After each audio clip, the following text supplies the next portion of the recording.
Guys, welcome back to the first unawaited part. Now, last video I covered the USJ. This video I will be covering the 2 weeks and the sports festival.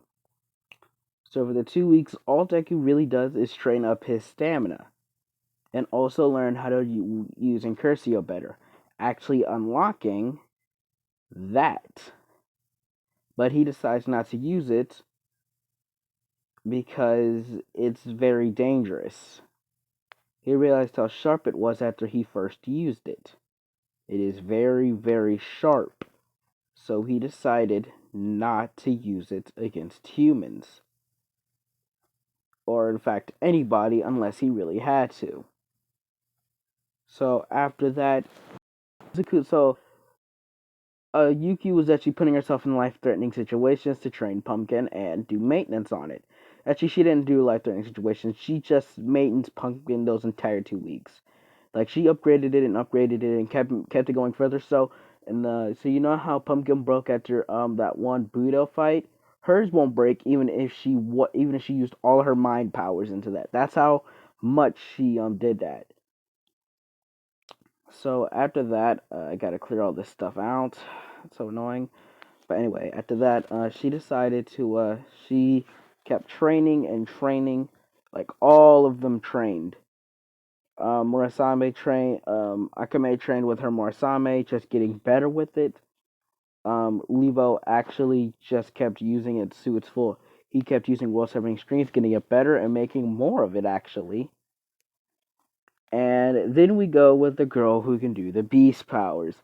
That was tricky on what she would do because we never really got a clear definition of what she did in training. So I'm just gonna say she trained in her animal form to heighten her senses. With Deku, his training was the most intense. He ran like hundreds of kilometers during 1 week and just did a bunch of and just like during the weekends he rested like those entire days. Like when he woke up he was hungry.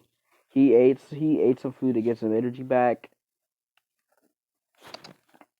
Because his mother just made a lot of food because she realized how tired he was after getting back. Because as soon as he walked into the door, he walked to his bed and collapsed, and he basically fell into like a little bit of a coma.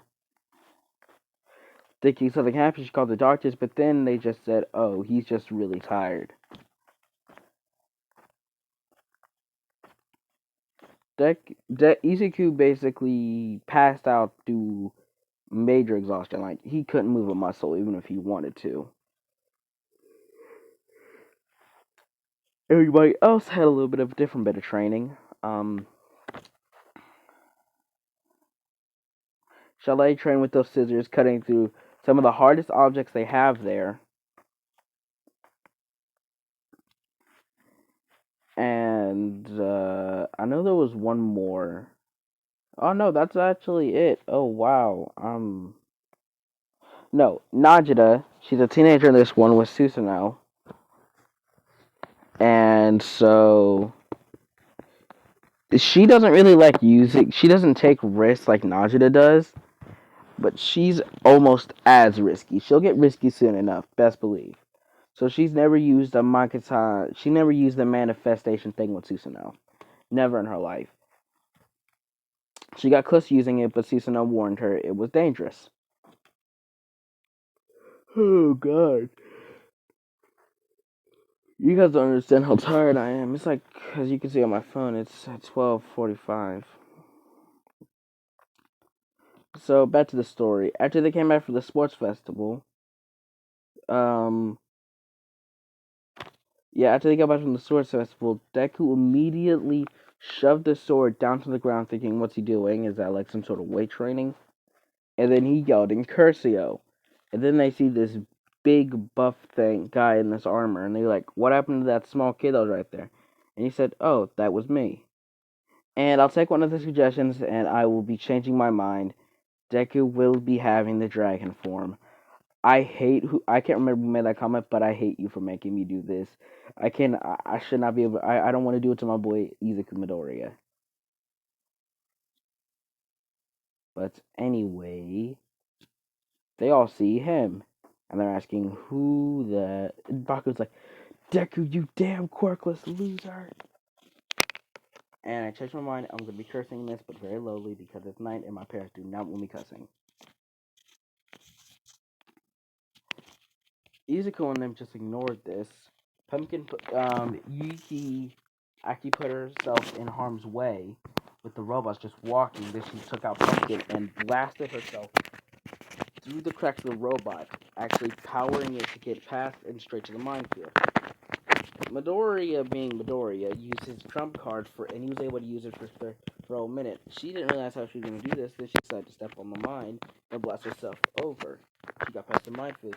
Deku just blew them up with. He took out that weapon, and the sheer one pressure brought up on the mines, and it exploded. Actually getting Yuki from smirking and her just shooting Pumpkin at him, which he obviously didn't get hurt by. So he just ran away. He just dodged and said, "What the hell was that for?" And she said, she said, "That's for knocking me back with the explosion." She was like, "It's not my fault you used that. It's not my fault you used that weapon." Yeah. They both started growling, but then they realized these dudes were going to catch up, so they put up the differences and they just ran. Next was, and in case you're wondering, Deku came in first, Yuki came in second, Bakugo came in fourth, because I hate Katsuki. Todoroki came in third. This fumed Deku to think that he lost to this fumed Bakugo, man, because he lost not only to Deku, but to a girl. He charged at Izuku and her. Deku just jumped back on him. What she doing? She fired Pumpkin at him, actually just hitting him with the sheer mental power of thinking he wasn't a threat. She didn't I don't know what she would have done, but no, let's just say Leone jumped in there.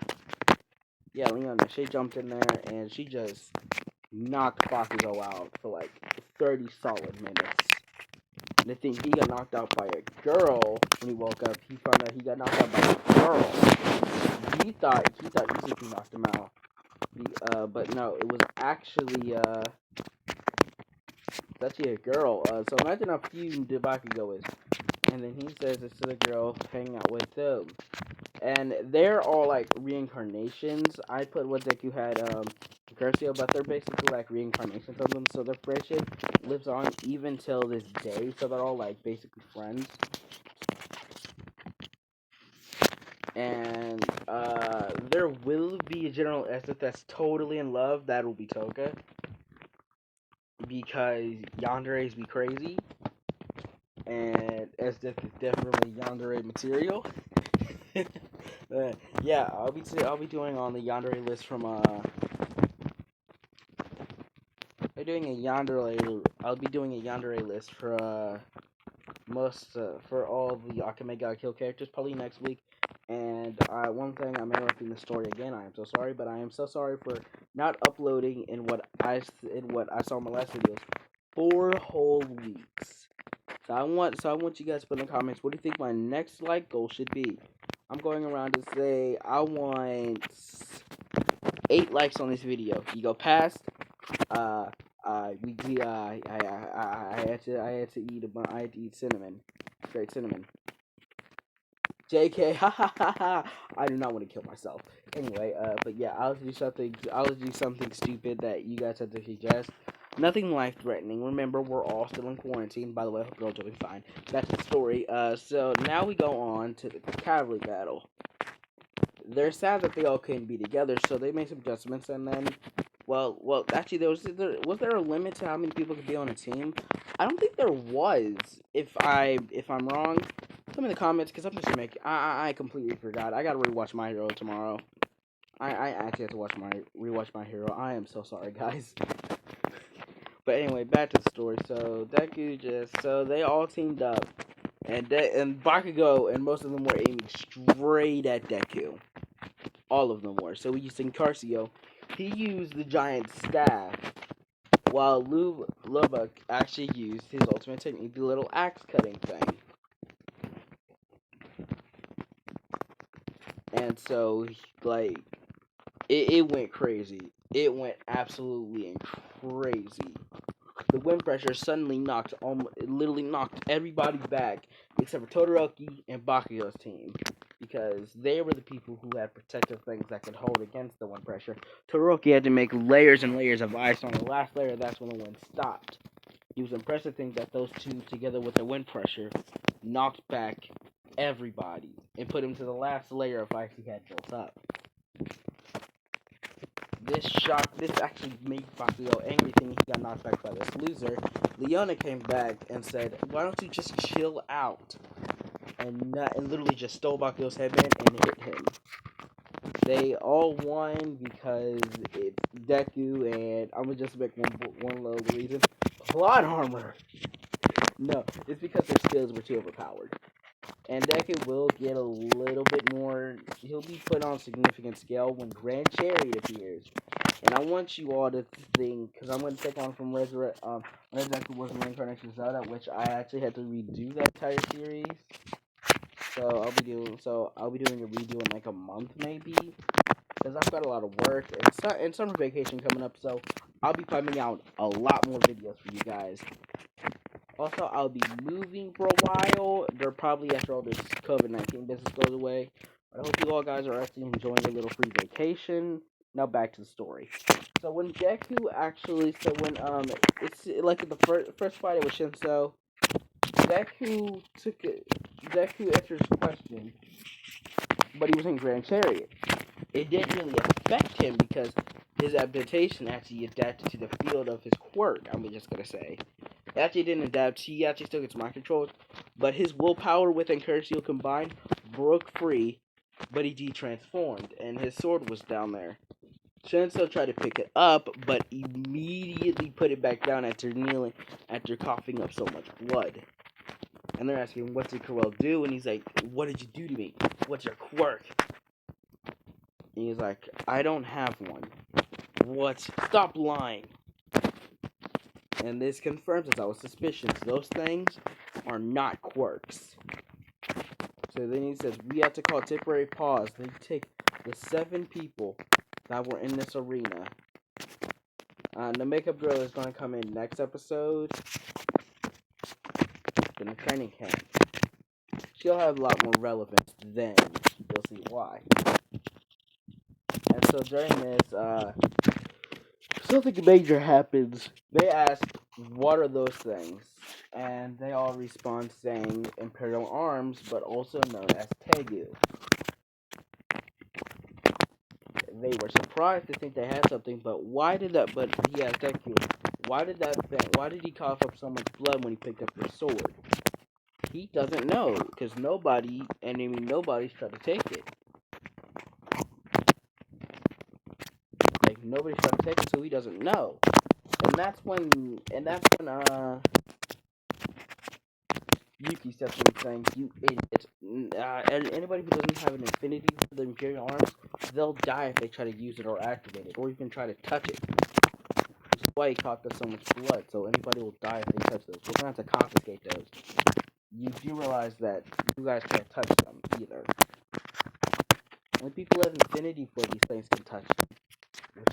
Which I don't, and when she looks at Deku saying, "I don't understand how he's able to even wield that." That's the name of the Imperial Arms, they all say. Pumpkin. World-severing strings. Biological Imperial Arms, Susanoo. And when it comes to Deku, says, "I don't know the name of mine." And then Yuki pops in, hitting himself in the head, saying, Your Imperial Arms is named the Devil Armor Incursio.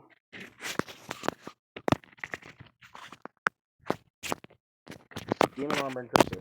Yeah. But its alias is Demon Dragon Armor.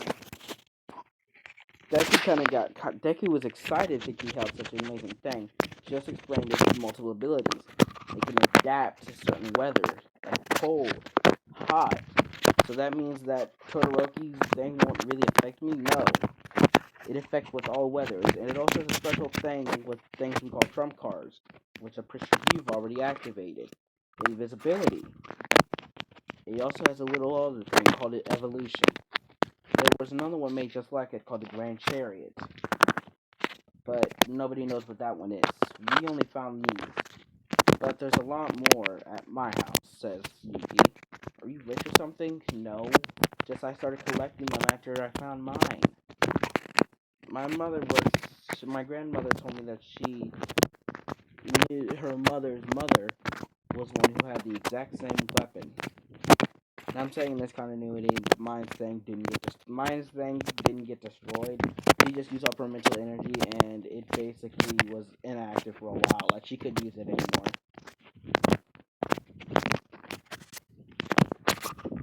Tatsumi over time died, and his dragon and incursio basically became the sword again. And it went to a rock and in the woods, and the trees grew over it. It had multiple cases of death, so nobody touched it. Even people with gloves who tried to remove it died. But then Deku ran through there saying, pick up, Kaku was like, hey, your quirk this easy. No, I'm explaining that in the next video. I said, no, hold on. I'm just going to switch about and explain Izuku's past, and about how we got that power again. Because now I have a new continuity for that. I know I'm English as hell, but anyway. So, during the fights, Deku actually does better, making actually beat during the Todoroki fight. They still let them go in, it's just they can't use whatever abilities they have. So Deku just activates Incursio. It doesn't use any trump cards. And remember, the stamina, Deku didn't really use all that much stamina during the race or during that fight. So he can hold Incursio. He could hold Incursio for about 30 to 40 more minutes. So he says I had to end this fast.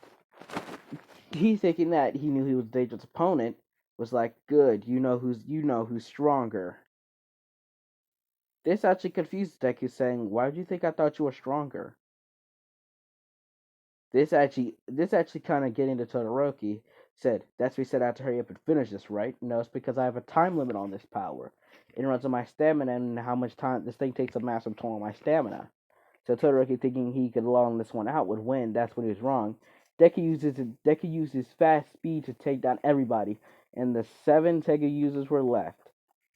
And so they had to do an all-out free-for-all. Now, Yuki thinking that she would be in the midst of danger was wrong because Deku just straight threw her out the ring. He was like, you're the most dangerous, so we gotta take you out. What about her? She can't cut through this armor.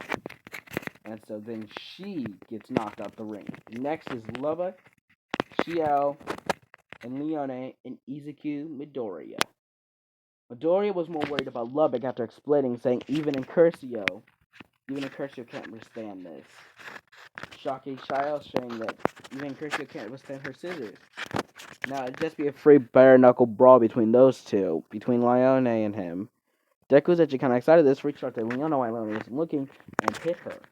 They all thinking he was being too brutal. She got up and was completely healed, saying one other ability of this. I can heal. I can also, if my arm gets cut off, he also helps sew it back on, and I get complete control of him. I can also cause my own wounds to sew out. It just takes a while. Not really long. It just takes a lot out of me to do it. Deku thinking he could use this to advantage, pulls out his weapon, but then little did he know that she was fast enough to dodge and keep up with him. So Izuku, looking scared, he de-transformed because of exhaustion, but he was like, I won't lose again. I have to win. The ground started shaking. When he screamed Incursio, they saw the dragon-like armor going up and evolving, matching with Izuku's heart rate, giving him the second form. I know it's a little too early, but roll with it. Deku unlocked the first form. He unlocked the incomplete version. He unlocks this form. If it'll load, yes. And I noticed a sudden change with his armor. It's more skinnier. His body is more relaxed. It's not built up like this. That's what I took a screenshot and they compared it to this. It was a lot more frightening and dangerous looking, like he was ready to kill, like he didn't have control. Because I would thought the same thing, but then he slowly said, I did it. I they evolved, shocking Yuki, Akame, and almost everybody in the ring. Leona, actually feeling threatened by this, backs out, along with the other two, making Deku the automatic winner.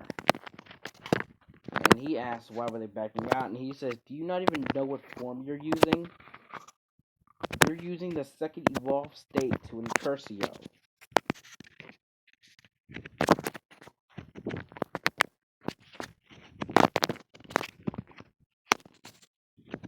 Actually surprising him, but Deku wasn't too worried about the strain that came after because immediately he passed out. Thinking that he had died from using that much power, they all thought he died, but then they took Tyler and said it's being normal, it's just he's exhausted. So they took him to the doctor's area where he actually has a good night's sleep. When he wakes up in the bed thinking, and he worried everybody. Yuki was just a little worried because of the power and what they could do. They could help a lot of people. And so, they all made a hero name together, Night Raid.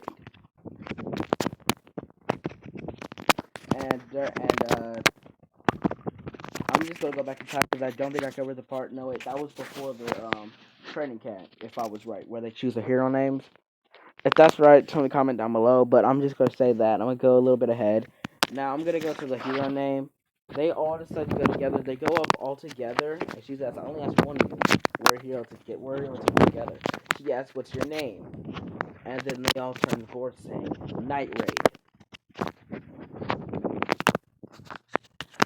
They were all shocked to see such a name. After impressing Kirishima saying that name is so manly. But why have male? Why have?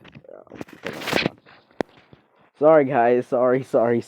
But he was like, wait, why have the girls in it if it's just gonna be you mans? He was like, no, it's all of us. We're all a team. Why did you all decide to come up with that name? It just sounded like a cool name. And that's the part, and that's the end.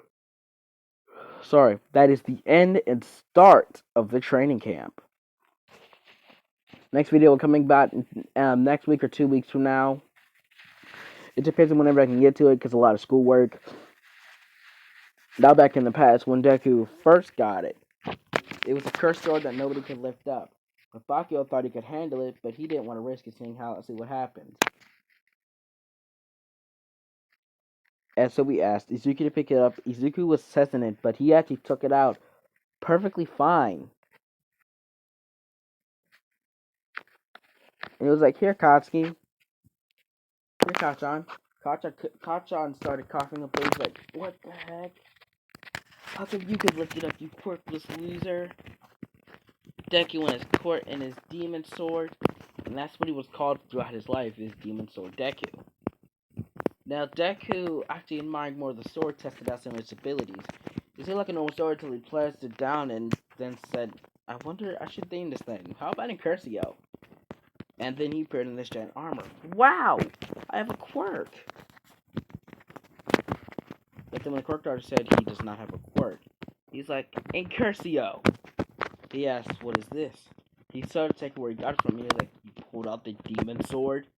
He told Deku to get away and never come back there. Which they never did. Inko didn't really mind that he was called that. She was still his son. He was still her son. So that is one of the most horrific pasts. I'll be covering everybody else's past after I finish this entire video. Anyway, bye guys. I hope you enjoyed this, and I'll see you all next time.